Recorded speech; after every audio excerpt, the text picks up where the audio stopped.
It's personal between me and you, and I'm going to do you some serious harm, you big stiff idiot. The Untouchable True School Sports Empire proudly presents something the boxing game's been missing. Hey, what's going on? It's your boy BT, and I came here to talk some boxing with the thousands of True School Sports subscribers. Alright, so I wanted to make a video about this guy because first and foremost, he had a very, very impressive knockout victory about a month ago on the undercard of Diego Pacheco versus Marcelo Coceres. He absolutely, I've had a chance to meet him at the convention, at the WBA convention. He's one of the highest ranked bantamweights in the world. He could be fighting for a world title very, very soon. And I think it's about time we do a video about him, talking about him. And that's none other than Rio Piedra, Puerto Rico's very own, by way of Bethlehem, Pennsylvania, Jonathan Rodriguez. Let's talk about him. He's the number 4 ranked bantamweight contender in the world. Now, Jonathan Rodriguez, 17-1-1, 7 knockouts, southpaw, coming off of a very, very impressive knockout victory over Kal Yafai. You know, Kal Yafai, good friend of the program. Kal Yafai, former WBA super flyweight champion, 2008 Olympian, very well-accomplished fighter in the sport. And Jonathan Rodriguez just treated him like a piece of trash and got him out of there and around. So it was definitely a life-changing victory for him as he sent Kal Yafai into permanent retirement. And, Jonathan Rodriguez, he's going to be in position to fight for a world title because from what he told me, from when I interviewed him, he had mentioned the fact that a fight against the number 2 contender, Antonio Vargas from Orlando, who I also hear good things about. I've heard that name a lot through the years. I haven't watched him fight a ton, but I know the name because he's from Orlando and people always tell me great things about Vargas. So I'll have to watch him fight soon. But they're due to fight in a WBA final eliminator. And if he can come through that one, you're looking at Jonathan Rodriguez potentially getting a WBA world title shot against Takuma Inoue. And just so you know, he already said it in our interview. He is willing, ready, and able to go to Japan for Takuma Inoue. And he feels like he has a great chance of beating him. He likes his chances in the fight.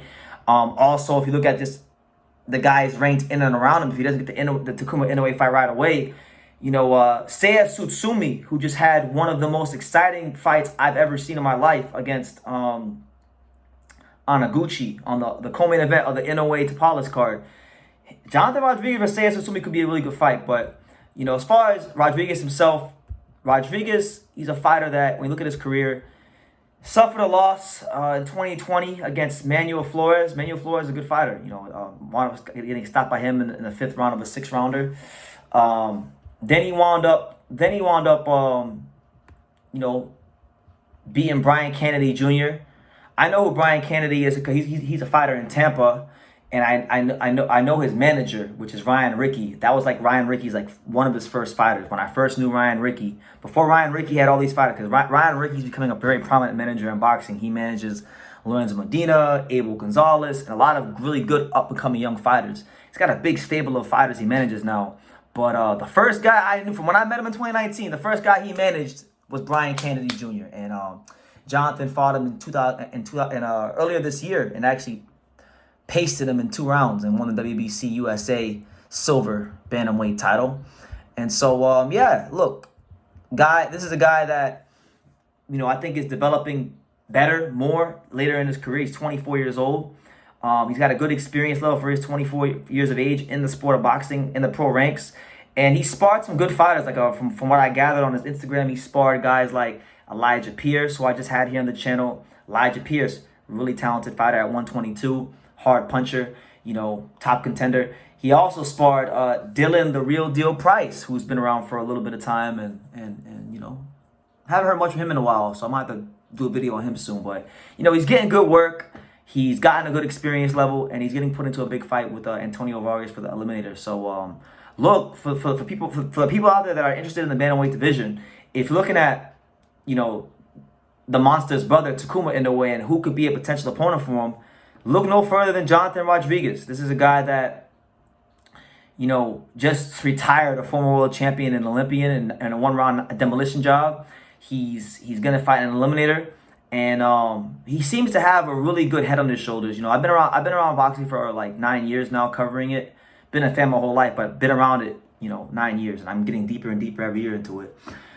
So I've seen a lot of different fighters over the years, a lot of different personalities, temperaments, and so when I'm around fighters who I know are serious, like I just it's something I just know innately.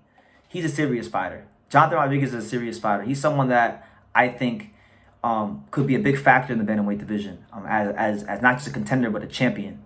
And I'm looking forward to seeing what he does against Antonio Vargas. And if he can come through that fight, then I would love to see him against Takuma Inoue, because even though he only has 7 knockouts and 19 pro fights. I mean, if you look at a lot of his career, he was young. He was a young fighter. He turned pro in 2018, which is he's 24 now. So that was 5 years ago. So 5 years ago, he's 19 years old. So he's just now really filling into his man strength, and your mind develops. Your mind's not even fully developed till you're like about 25. So physically developed, mentally developed, and that's why I feel like if you look at it's just the recent parts of his career, he's been getting, stoppages on a more frequent occurrence. So that being said, that's my thoughts on Jonathan Rodriguez.